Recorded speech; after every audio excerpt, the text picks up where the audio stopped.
नमस्कार दोस्तों, आपका अपने चैनल द रेड बुक गुरु पर स्वागत है।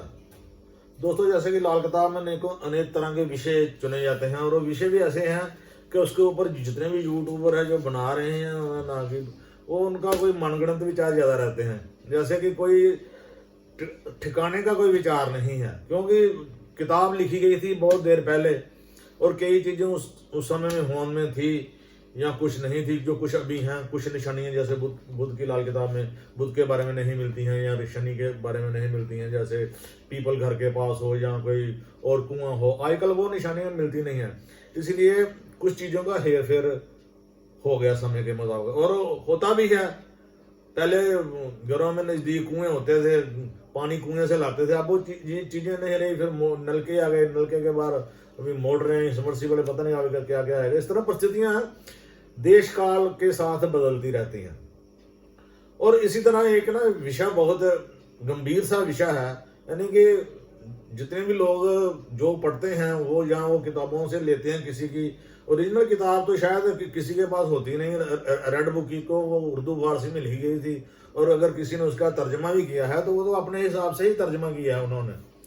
तो अच्छे लोगों ने तर्जमे भी किए हैं, यानी जिन्होंने बहुत मेहनत की है, और कुछ ऐसे लोग हैं जो नकल भी कर रहे हैं किताबों की।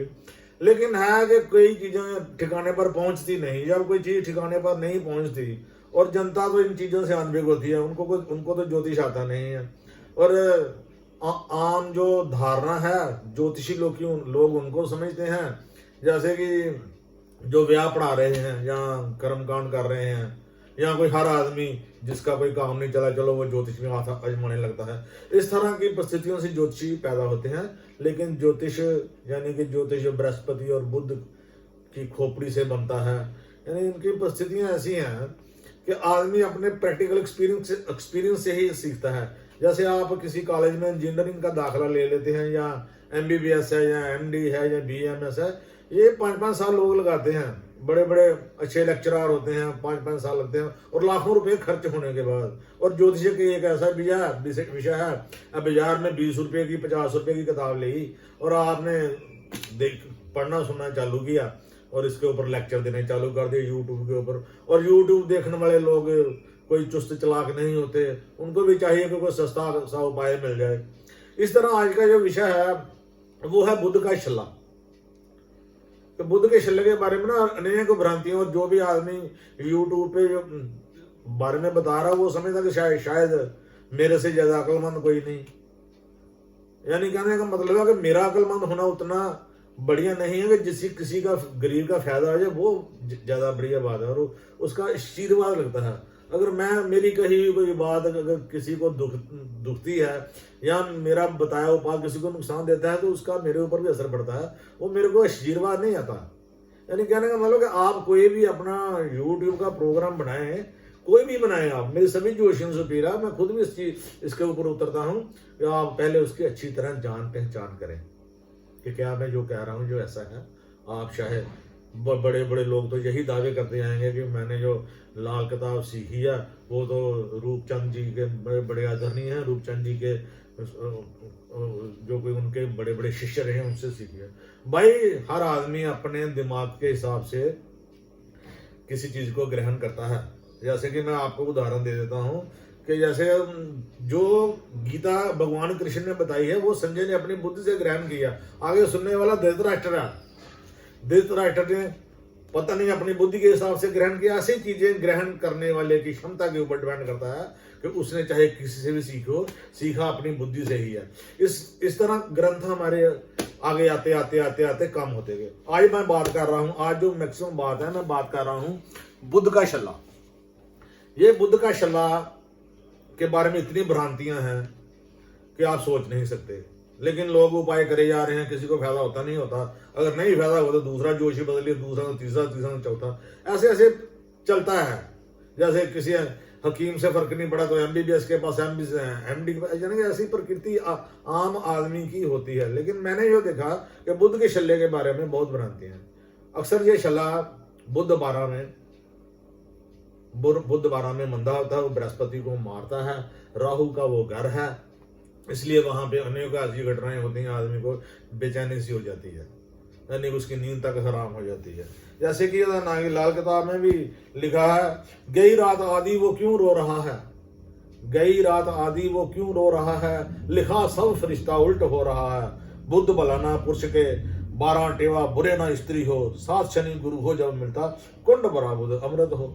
और यानी कि बुद्ध के बारे में लिखा है कि बुद्ध इतने खतरनाक है कि आदमी की रातों की नींद तक उड़ा देता है।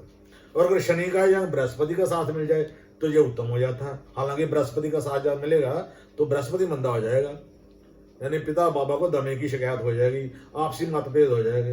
लेकिन बुद्ध 12 के बारे में उन्होंने लिखा है कि अगर बुद्ध 12 वाला फौलाद का यानी खालिस फौलाद अगर इसका शल्ला पहन ले तो उसकी को किस्मत है कुंड भरी, अमृत भरी कुंड किस्मत हो। यानी अमृत यानी कुंड में अब अमृत आ गया पानी की जगह, और उसका सब कुछ हालात ठीक हो जाएंगे। लेकिन वहां पे मेरे बड़े आदरणीय रहे हैं कुछ लोग जिनसे मैं बैठा भी हूँ 15-20 साल पहले, सुमंत प्रसाद जी कालका वाले, उनकी भी बुक्स लिखी हैं उन्होंने, मैंने पढ़ी। रमेश चंद्र शास्त्री मेरे बड़े रहे हैं, वो मैंने उनसे कुछ सीखा भी है, कुछ कई वार्तालाप हुए हैं। उन्होंने भी अपनी किताबों में लिखा हुआ है कि स्टील का छल्ला, क्यों वहां लिखा खालिस फौलाद। फौलाद खालिस का मतलब है कि वो फौलाद जिसको जंग ना लगने पाए।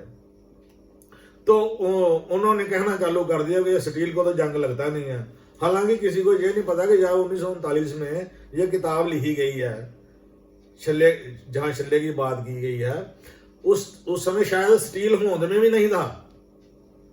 स्टील उस समय होंद में था ही नहीं। ये मेरी पक्की गारंटी है कि स्टील बड़ी बाद में आया। हालांकि मेरा जन्म बड़ी बाद का है, लेकिन स्टील था नहीं, इसलिए स्टील का छल्ला। भाई साहब उसने किसी किताब में, लाल किताब में, चाहे 52 की है, 39 की है, 40 41 की है, किसी में भी बुद्ध का स्टील का छल्ला नहीं लिखा गया। अगर वो लिखा गया है तो वो ओरिजिनल कॉपी में नहीं है, वो एक मनगढ़ंत बात बनाई गई है। असल है क्या?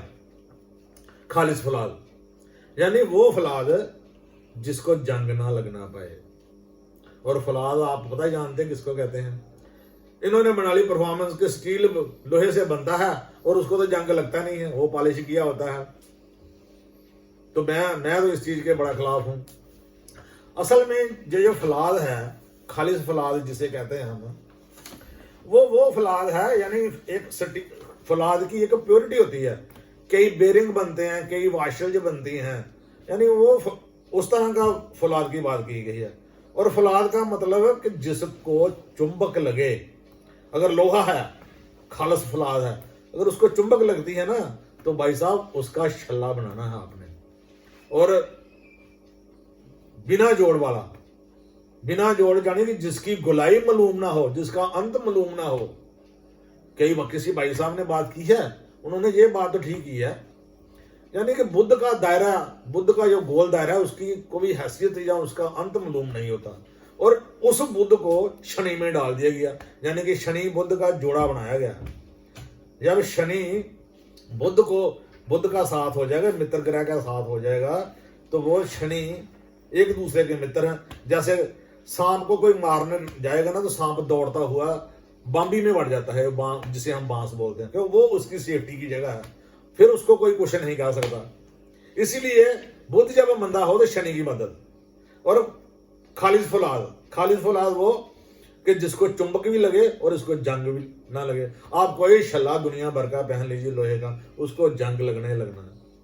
2 दिन बाद 3 दिन में जंग का मतलब है कि उसमें राहु का असर पैदा हो गया। और राहु का जैसे असर पैदा हो गया, फिर आपको पता ही है राहु और बुध जब दोनों मंदी हो तो क्या होता है? जेल खाना, पागल खाना, दिमागी नुक्स पड़ते हैं, मेंटल जो मेंटली अपसेट हो जाता है आदमी, फैमिली खराब हो जाती है, ऐसी चीजें हो जाती हैं। लेकिन वो लोग स्टील का पीछा ही नहीं छोड़ रहे। एक भाई साहब, एक इस टॉपिक पे एक भाई साहब की बात ही नहीं होनी, सभी भाई साहब एक ही माता पे आ गए हैं कि बस स्टील का छल्ला। भाई साहब स्टील का छल्ला छोड़ दो। स्टील लोहा नहीं है। जिस छल्ले को चुंबक लगे उसकी जहां तो सफाई रखो, या कोई ट्रैक्टर की वाशर ले लो, या कोई बेरिंग ले लो, और वो लेने हैं जिसको चुंबक लगे। अगर चुंबक नहीं लगती तो वो छल्ला आपके किसी काम का नहीं है। आजकल तो वैसे जोशी खुद के ही छल्ले बना बना के, नंबर बना बना के बेच रहे हैं। जब जिन्होंने लाल किताब लिखी थी ना, उन्होंने मुफ्त किताबें बांटी हैं, और वो जो कमाई करते थे, जैसे सुमन प्रसाद कालका जी वाले, मैं उनका बड़ा आदर करता हूँ, रमेश चंद्र जी का मैं बड़ा आदर करता हूँ। आप वो दुनिया में नहीं रहे, लेकिन उन्होंने जितनी भी कमाई की, किताबें बेची हैं, जहाँ छपवाई हैं, उनकी जो कमाई है ना, उन्होंने गौशाला में दी है। और यहाँ लोग छल्ले बना बना के, चांदी का चौरस टुकड़े की समझ नहीं है, पता नहीं कैसे कैसे टॉप को उठा कर ले हैं। मैं आपको सीधी बात बताता हूँ, छल्ला आप किसी ट्रैक्टर की वाशे ले लीजिए, आप उसको लोहार के पास ले जाएं, आप सुनार के पास ले जाएं, आप वो उसको बना देगा बेजोड़ बिल्कुल। यानी कहने का मतलब उसके अंदर सुराख करके, उसकी कटाई करके उसको आप बिल्कुल साफ सुथरा रखें। लेकिन ये जरूर चेक कर लेना है कि उसको चुंबक लगे। अगर चुंबक नहीं लगी तो वो छल्ला आपके काम का नहीं है। स्टील को चुंबक लगती नहीं है। अगर कोई आपको स्टील मिल जाए कि जिसको चुंबक लगती है तो उसका बना लीजिए, मेरी तरफ से आपको इजाजत है। ये देखिए, मैंने ये छल्ला पहना हुआ है, इसे कहते हैं बुद्ध का छल्ला। ये बुद्ध का छल्ला है, इसकी गोलाई बिल्कुल मालूम नहीं होती, और ये चमकदारा, मैंने कभी इसको साफ नहीं किया आज तक अपनी जिंदगी में। ये इसकी अंदर बाहर से ऐसे चमक, जैसे ये चांदी का छल्ला होता है। ऐसा छल्ला चाहिए आपको, यही छल्ला आपकी मदद कर सकता है। और ये नहीं है कि छल्ला पहनने के बाद आप गलत काम करने लग पड़े, या बाप दादा को गाली देनी पड़े, आपकी भाइयों से ना बने, आप धर्म का काम छोड़ दें। फिर भी आपको वो उपाय दूसरे करने ही करने हैं, जैसे कुत्तों को रोटी डालनी है, काऊ को रोटी डालनी है, गाय की सेवा करनी है। जैसे अगर आप ये उपाय भी साथ रखेंगे तो ये बुद्ध का छल्ला आपके लिए सदा सहायक रहेगा। ये ऐसी चीज है बुद्ध का छल्ला। बस इसका ध्यान रखना कि इसको टांका, ये बनता है कास्टिंग से। जहां तो लोहा पिघला लो खालिस, जिसको चुंबक लगती है, और उसको कास्टिंग करवा लो डलाई के छल्ले में उसका अंत अनंत का कुछ नहीं पता किधर जा रहा है, उसकी गलाई मालूम नहीं हो सकती। लेकिन इस चीज के मैं सख्त खिलाफ हूं कि आप अपनी स्टील का छल्ला पहने। और मैं तो कहता हूं, मैं तो सभी से अपील करता हूं कि अगर आपने कोई ऐसे यूट्यूब पे अगर व्यूज डाले हुए हैं तो उसको आप उठा लो। क्यों कि यहाँ पे कम से कम 250-300 करोड़ लोग हिंदू संस्कृति से बने लोग रहते हैं, जो इस तरह के उपाय करते हैं यूट्यूब देख के। और अगर किसी का भला नहीं होगा तो आपका भी भला नहीं होने वाला है। इसलिए छल्ला जब भी लें, कास्टिंग का छल्ला लें, और खालिश लें, खालिश फुलाद हो, जिसको चुंबक जिसको पकड़े। और मैं आपको एक सबसे बड़ी चीज बताता हूं, अगर आपने कुछ करना है ना, आप ऐसा कीजिए। पुराने जमाने में ना कई करेंसियां जो हमारे आज काम नहीं आती, उनमें जैसे पहले चवनिया चूने 1 रुपए आते थे, जो आजकल नहीं चलते, मार्केट में बाजार वाले लेते नहीं है, वो टकसाल खाने में। लेकिन आपको कभी ना कभी, आपको ना अमृतसर आप जाएं हाल बाजार में, या लुधियाना जैसे शहरों में, वहां पे आपको तांबे के सिक्के सुक्के मिल जाते हैं, वो भी होंद में नहीं। अगर वहां से कोई आपको पुराने मिले ऐसे सिक्के, हाँ, आप उनकी कटाई करा सकते हैं, उनकी आप कटाई कराइए। लेकिन उन सिक्कों में भी कुछ सिक्के आपको खालिश फौलाद के ऐसे मिलेंगे जिनको चुंबक लगती है, और कईयों को चुंबक नहीं लगती। और जो चुंबक लगती है आप वो वाला ही सिक्का उठाएं। लेकिन ये वो जो करेंसी आज बाजार में चलती है, उसको आपने नहीं देखना, उसकी तरफ आपने देखना। वो आप सरकारी खजाना है, वो आपके किसी उसका छल्ला भी बनाएंगे तो आपके काम नहीं आएगा। इससे बेस्ट है कि आप बेरिंग के छल्ले आते हैं, चाहे मोटा हो छोटा हो, पहन लो। किसी उंगल में आए, कोई उसके लिए उंगल भी रिकमेंड नहीं है कि ये बड़ी उंगली शनि की है, ये बुध की है, ये सूर्य, ना कुछ नहीं बताया किताब में किसी में भी। लोग मनगढ़ंत विचार पैदा कर रहे हैं, आपको सिर्फ उससे बचना है। और मेरे यूट्यूबर सभी से अपील है कि आप मेरा जो यूट्यूब का चैनल है, इसको ज्यादा से ज्यादा सब्सक्राइब करें और लाइक करें, ताकि ये मेरी जो बात कही गई है आम जनता तक पहुंचे। और इसका एक ही तरीका है कि आपने सब्सक्राइबर किया और आप शेयर करें इसको, ताकि आम जनता तक मेरी भलाई का काम कहाँ हुआ आए। बाकी परमात्मा मालिक है, मुझे जो आता है मैं वो बताता हूँ। अगली बार फिर किसी नए विषय पे होंगे जिस पर मनगढ़ंत लोगों के विचार आते हैं, जोशियों के, उस पर बात होगी। जय माता की।